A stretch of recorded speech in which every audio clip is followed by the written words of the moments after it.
เป็นอะไรชะนางโสดคือเก่าโสดคือเก่าอ่ะโสดอ่ะเสียบอ่ะโสดเสียบไปเลี้ยงงัวไปนำควายเลยไปเลี้ยงงัวกับไผเลี้ยงงัวคนเดียวบ่ย่านวะที่ย่านย่างผู้บ่าวเห็นตือติบเขาบางใหญ่นัดผู้บ่าวบ่แม่นบ่เว้าจริงนะนัดผู้บ่าวหรือบ่ได้นัดบ่ได้นัดนึกว่านัดผู้บ่าวเถอะบ่มีดอกผู้บ่าวหั่นบ่ว่าโสดนัดผู้บ่าวแบบนี้แหละบ่มีโสด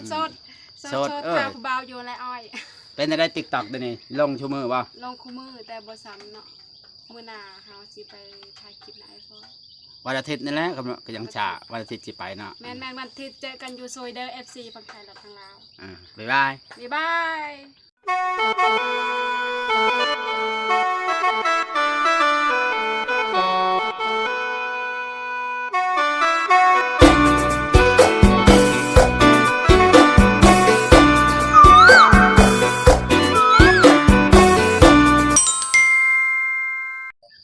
สบายดีชนางสบายดีป้ารถชนางคือไปเลี้ยงงัวแต่เช้าทำไมเนี่ยไปแต่เช้าแล้วเนาะยันบ่ทันหยังบ่ทันกินยายันงัวบ่ทันกินยายันกินยาบ่อิ่มแม่นไปแต่เช้าจะบ่ย่านบ่ยันยังเนาะบ่ย่านบ่โจรให้เข้ามาแล้วแหละเนาะใช่บ่ย่านบ่โจรนะสิยันยังเนาะบ่ย่านโจรจะเห็นอะไรโจรเดี๋ยวนี้เคยเห็นมันเป็นอะไรโจรเคยเห็นบ่อึดเอาบ่ย่านนะเขาเคยไปแหละเคยเห็นโจรแล้วบ่เคยเห็นโจรป้าชนางคือหน้าแดงแท้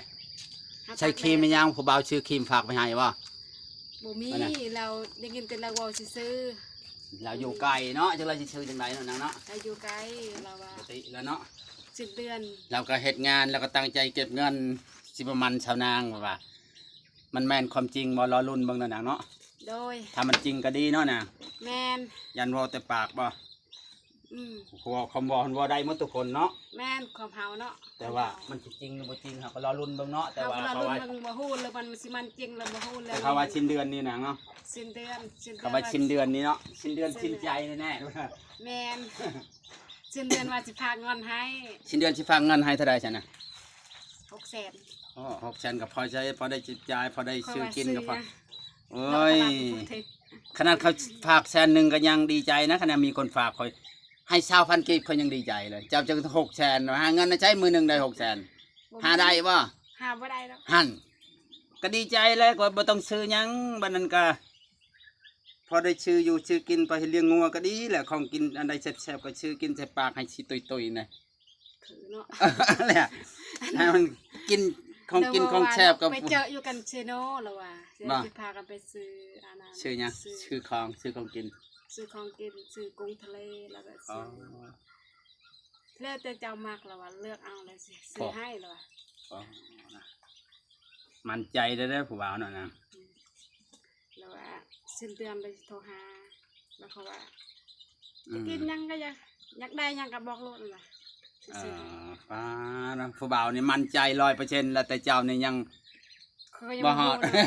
ยังบ่ฮอด100ว่าเคยยังบ่ยังบ่ได้เห็นเฮือนเห็นชานครับประมาณนี้บ่ยังบ่เบิ่งต้องเบิ่งนิสัยกันก่อนยังบ่ฮู้จักนิสัยอีกเนาะต้องคบไปก่อนนะคบไปก่อนเบิ่งกันก่อนเนาะแบบปุ๊บปั๊บแล้วว่ายันบ่เป็นเฮือนเป็นชานเนาะบ้านมันก็อยู่ไกลเนาะบ่ได้เบิ่งนิสัยนิสัยมันก็บ่ฮู้เนาะอีกเบิ่งนึงเฮาก็เคยผ่านมาแล้วก็มันบ่ได้เรื่องเนาะไปเอาไปคนที่1ก็บ่เป็นเรื่องเนาะชะนางที่เรื่องเป็นเรื่องก็บ่อยากเอาแล้วนะเกินว่าเห็นดูหน้าบ่ดูใจไปเด้อแม่นคนเฮาเนาะบางคนก็คือว่าเนาะเขาบอกเขาว่าบ่ได้กินเนาะอะไรก็คำว่าตอนมักกันว่าบ่ได้กินแล้วเนาะเขามักก็ว่าบ่ได้กินแต่เรารับผิดชอบว่าบ่ได้กินอีหลีชะนางเราว่าฉันเราว่าชาวบ้านหยังก็ได้นำแต่เราบ่ได้แต่ละคนแต่เราชาวบ้านอย่าบ่ได้กินเหล้าบ่ได้กินเบียร์บ่ได้กินหยังเราอย่าบาแห้งไก่เราว่าสิได้มักสาวนางมักเลยเราว่านอนจังบ่เราอันบ่ไวแต่นักอันข่อยไวว่ะมื้อนักอันข่อยยังว่าซาเลยล่ะแล้วว่าจะเป็นอะไรเราว่าว่าสิได้ชะนางตั้งแต่ค่อยพ่อผู้ชาวหลายคนแล้วว่ามาเห็นชาวนางนี่มักจ้อยเราว่าสิได้มันถึกใจมันแบบว่ามันเดือดเป็นเนื้อคู่เฮาบ่แล้วสิได้ข่อยก็ยังบ่ฮู้ข่อยตัดสินใจแล้วเจ้ามากบ่ข่อยก็ว่ายังบ่ฮู้มีแต่จะตอบว่ายังบ่ฮู้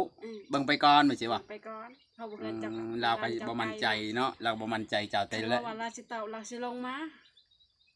ลงมาแล้วมันจะฮู้บ่เฮือนซานเขาตัวนี้ค่ะหรือว่า เฮือนชานไป เฮือนซานผู้บ่าวนั่นเนาะ เราให้ไปเบิ่งเฮือนชานเนาะ เบิ่งเฮือนซานก่อนจัง ให้ เอา มัน เนาะ เบิ่งก่อนเนาะแล้ว เบิ่ง เรียกเวียก แล้วว่ามีเฮือนมีซานบางคนก็เนาะบ่มีเฮือนบางคน ว่าแต่ปากมันก่อนเนาะไปอยู่เฮือนหมู่เนาะเฮาต้องไปถาม เขามาเขาเว้า แม่น อืม บางคนก็เว้าไปซี่บางคนก็เว้าต้องบางคนก็เว้าแบบพี่ตัว พ่อ ก็ แม่ มี เฮา เนาะ หันเนาะเขาก็ อืม พ่อแม่เฮาหันอยากได้แต่เฮาก็ยังบ่ฮู้ว่าเบิ่งเฮือนคนซานเขาก็ กระเป๋าไปทางนี่นางคือหนักแต่นี่ กระเป๋า น้ำกิน น้ำกินแล้วก็ ป้อน้ำ2ขวดคือติบข้าวใหญ่แท้ เด็กเขาเอา บ่เอาไปเพื่อผู้บ่าวอ่ะ เอาไปเพื่อโมนั่นแหละโมหลายคนเนาะคัน บ่ เขากินบ่อิ่มก็ให้เขากินนำกัน เอาไปเพื่อหมู่เขาก็เอาไปหลายลิจุดติบบักใหญ่เพิ่นเจ้านาง อืม เพื่อหมู่เพื่อครูเพื่อหมู่เพิ่นบ่ได้ถือข้าวก็ได้กินนำเนาะ แม่นโม ก็ ก็ ดี หลาย เลย คนไปนำ ดิ แต่เขามานำลัง มานำลางเจ้าไปก่อน แม่นคอยไปถ่าย เจ้าต้องไปที่เช้าที่เชียวด้วยเนาะนาง แม่น งัวกับอยู่ว่าฮอดสวนอ้อย มันก็อยู่ บ่ แม่น อืมก็สบายอยู่ไปเรื่องงัวเนาะเปลี่ยนกันเมื่อวานนี้พอเจ้าไป แม่น มื้อนี้เจ้า ลาสิไปบุญมัน ไปบุญกำแพน แม่น เขาแจกเนาะแม่นเนาะมีเวียกเนาะแม่นเนาะทางวอนนี่เราโทรไปเล่นอยู่เนาะจ้ะนาง แล้วก็โทร นัดกันสิ้นเดือนเฮาก็บ่ได้เบิ่งวันที่สิ้นเดือนแล้วเพิ่นว่าสิฝากเงินไปให้600,000พอได้จับจ่ายเนาะพอได้ซื้ออยู่ซื้อกินเนาะซื้อขนมให้ลูกเนาะ โดย สนางก็มีลูกหนึงลูกสาวก็คือแม่เลยเนาะงาม โดย แล้วลูกสาวอยู่กับไผเข้ามา อยู่กับแม่ เตยบ่ได้มาเล่นนำบ่เตย บางเทื่อเราก็มาบางเทื่อเราบ่ได้มา แล้วตอนนี้บ่ได้ดำนาตัวเองว่าการบ่ยาวบ่ กามันบ่มีน้ำกายาวอะไรแต่บ่มีน้ำ คือบ่ดูดในหนองอ่ะ บ่มีนี่ดูดิเอาหยัง ไปหายืมเอาพี่น้องบ่มีบ่จัก จัก ก็ มัน มี เข้าละ มันก็เสียเวลาแล้วไปทาฝนตกจากยามใดน้ำเต็มหนองก็ดูดจ้ะนาง อันนั้นแหละจังบอกมั จะ น้อย บ่ได้ หนึ่ง ทา หลาย ฝนเนี่ยมันบ่จักมือมันตกเทื่อโมงเป็นจนแล้วจุมเจ้าก็ยังทาดูดเด้อมันบ่ทันทาทันฝนมันก็บ่งามได้เขาเนาะ แม่น ถ้ายืมปมพี่น้องเท่านั้นบ่มีบ่ มีพี่ หาก็ยืมเอาคือเขาพอไหมเขาก็ ทคน เขาก็ให้อยู่ดอกปมยืมบัดเฮาบ่มีเฮาก็ยืมเขาบ่มีก็ยืมเฮาคนเฮามันบ่มีเสมอไปดอกคนเฮาแม่นบ่ แม่น บัตรขาดก็ขาดบ่แน่นอนคนเฮา โซดเด้อโซดเด้อโซดเด้อ สดคือเก่า โซด มีผู้บ่าวก็มีแต่ผู้บ่าวว่าน่ะ มีแต่ผู้บ่าวเรื่องนี้หันยังโซ มัน ด ยังบ่แน่นอนบ่ มันยังบ่แน่นอน อืม โซดเด้อผู้บ่าวเด้อโซดเด้อผู้ใดสนใจ ดำนาก็ยังบ่แล้วบ่ ดำนาก็ยังบ่แล้วผู้ใดสนใจก็มาดำนาซอยในเด้อ ตอนนี้ยัง สมัครคน ยัง ไป โสด ดำนา จักเปอร์เซ็นต์เลยนี่ฮะ โซดแบบ100%ที่เขา ยังลอยคือเก่าบ่ แม่น ยันว่ามีผู้จองแล้วลดเปอร์เซ็นต์นะ บ่ ผู้จองกันเนาะ ยังว่าเหลือ50%ว่ามีคนเอาก็เอาบ่ยันว่าไปสิหั่นนะ บ่น่ะนั่นยังบ่ฮู้เรื่องอันนั้น อันนั้นก็มีอยู่คนคุยบ่นาง มีอยู่คนคุยแต่ยังบ่ฮู้ เนาะ ว่า ยังบ่แน่นอนเนาะ ยังบ่แน่นอนกันยัง เพราะ โสด ว่าคนเฮาเนาะมันบ่แน่นอนคุยในโทรศัพท์เนาะ โดย เป็นว่าเขามาขอมายังก่อนกันจังหวะนั้นเนาะฉะนั้น โดย แต่ผู้บ่าวก็ตกลงหรือว่าฉะนั้นเพราะว่าแล้วเขาแล้วนำเพิ่นว่าสิมาขอบ่แม่นติ แม่น ครับอันอยากยันเว้าแต่ปากจะเว้าจังเจ้าก็ยังบ่มั่นใจเนาะ แต่เขาก็ยังบ่ฮู้เนาะ แต่มีผู้บ่าวสิมาขอแต่สาวนางก็ยังบ่มั่นใจว่าเขาสิมาขอจริงหรือบ่หรือว่ายันเว้าซื่อๆบ่ฉะนั้น คนเฮาเนาะยังบ่เห็น เนาะเว้าเนาะเดี๋ยวปากเว้าได้เนาะฉะนั้น แม่น ความเว้าบ่ได้ชื่อบ่ เขาบ่ได้ซื้อเขาบ่ได้จับ แม่น มี ฉะ หา นั้น เรา เว้า ได้ ก็แม่น เขาว่า เนาะ รวยก็รวย แต่จะ บางคนก็ ค เขา จริง ว่ามี สิรย นั่น ก็ร มี วย นี่เฮือนชานบ่มีคนอยู่ผู้บ่าวเว้าซี่บ่ แม่น หักจากแม่นจริงหรือบ่เนาะเบิ่งแล้ว บักใหญ่บ่มีคนอยู่ เพราะว่าแล้วดำนาเนี่ยสิไปเนาะสิไปเบิ่งเนาะ แม่ สิไปเบิ่งเฮือน แม่ดำนาก่อน สารผู้บ่าวเผื่อคันเบิ่งบ่ากับเป็นตาแล้วก็เฮาก็ต้องถามข่าวว่าคนทางบ้านเขาก็บอกว่าคนนิสัยแบบใดเนาะ อ่า เขาจะได้บอกว่าโดย เป็นตาเอากะครบเอามันว่าฉะนั้นเนาะเฮาก็ยังบ่ปฏิเสธบางที หก็เบิ่งกันก่อนเนาะเรื่องนี้เอาหรือว่ายังบ่ฮู้ไปเบิ่งก่อนเนาะ ไปเบิ่งเฮือนชานก่อนเนาะ เฮาคันบ่ลองก็ต้องบ่ฮู้เนาะคันต้องลองไปก่อน บ่สมมุติว่าผู้บ่าวจะมามันไวๆนี่จะให้เขามันบ่นะ หาคันเข้ามามันให้มัน มันไว้ก่อนเนาะ แต่เขาเอามันก่อนก็มาโลดแต่เขายังบ่เอาเขาว่า เขาก็มันไว้ก่อนเขาก็ยังบ่เอาว่ามาฮอดเรียก